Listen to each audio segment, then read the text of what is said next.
was awesome to see the bubbles in the movie. And it was really a true story.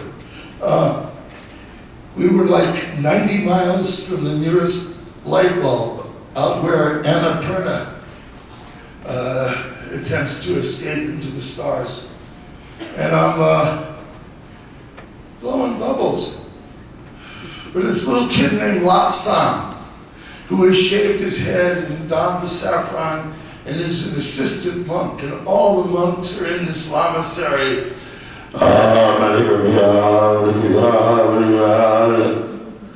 I'm just blowing bubbles. And the head lama comes out and sees this bubble and falls to his knees. And he gets up and grabs me by the arm, and they take me inside and sit me down in this zafu with all the monks, and they give me tea and samba, which is like Tibetan oatmeal with a little water buffalo milk and yak butter. Suck that stuff right up. And then all of us,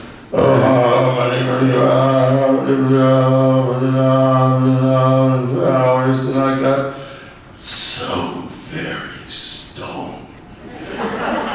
And I get up and I give my bubbles to this kid, Lapsang, and the head lama takes the bubbles and snatches them away from the kid and puts them on the altar. And it is translated to me that on high holy days, they'll blow one bubble for Buddha.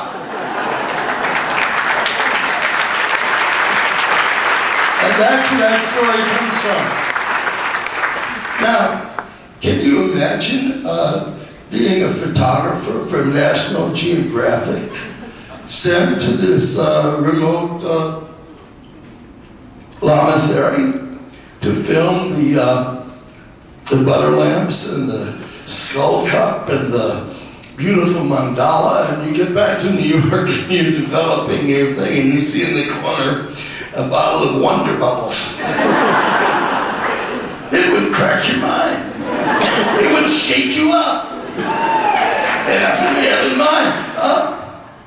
Being shook up for years and years, I wandered around. I said, oh God, I hope I don't flip out. I just hope I don't flip out. Just hope I don't flip out. I just hope I don't. And then I stopped and I flipped out. And now, I don't have that to worry about anymore. Let's see. Politics. In 1968, it's true, we ran a pig for President of the United States. She was the first female candidate, female black and white candidate for that high office. We broke an enormous amount of ground with the pig.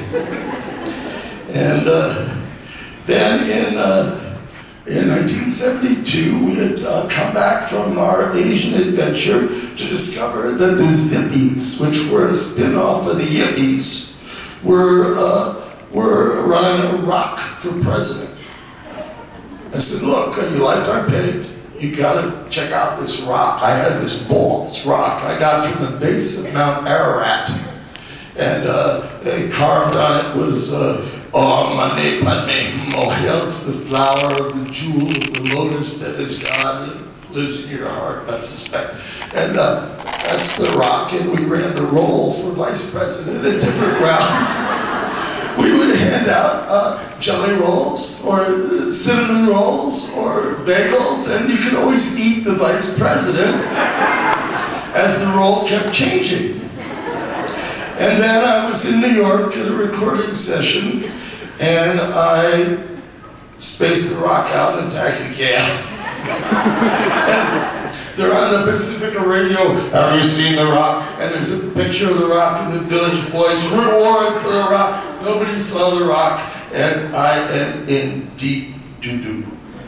When the spinal telegraph came the first concept of nobody. Nobody for president. Nobody's perfect. Nobody keeps all campaign promises. Nobody lowered my taxes. Nobody bakes apple pie better than Mom. Nobody knows me when I'm down and out. I think nobody should have that much power. I think it was Reagan. He had the Air Force One. We changed our bus to the nobody one. And if nobody wins, nobody loses.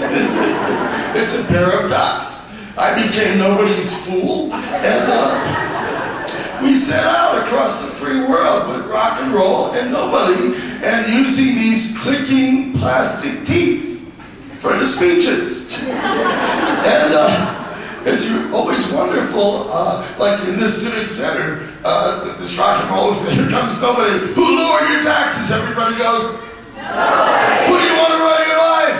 Nobody. Here comes nobody now. And we carry the teeth up, and people got signs, I want nobody on my back, and on a little pillow, and I said, and now nobody will speak. Click, click, click, click. And all the TV guys are pushing each other to get better pictures of the dopey teeth. And it played on all the newsreels, and we took it from sea to shining sea with nobody, and then we go to the Republican convention, and I had the pleasure of buying out every red rubber nose in Kansas and Missouri, putting them on the under-the-counter culture, and the police could not club the clowns on the color TV. So while this is going on, my old friend John Bryant, who wrote for a paper called Open City, gave me his laminated press packs. He had to go somewhere else far away. And so I put on a three-piece suit, usually reserved for Halloween. And I had my press pass, so I go in, and I'm typing up press releases down, and this officer feels a bulge in my pocket. And I whip it out, and the teeth start clicking in my hand. And I says, quiet, our leader is speaking. And the guy was so far out, he rolled his eyes, he said, get out of here, you're too weird to arrest.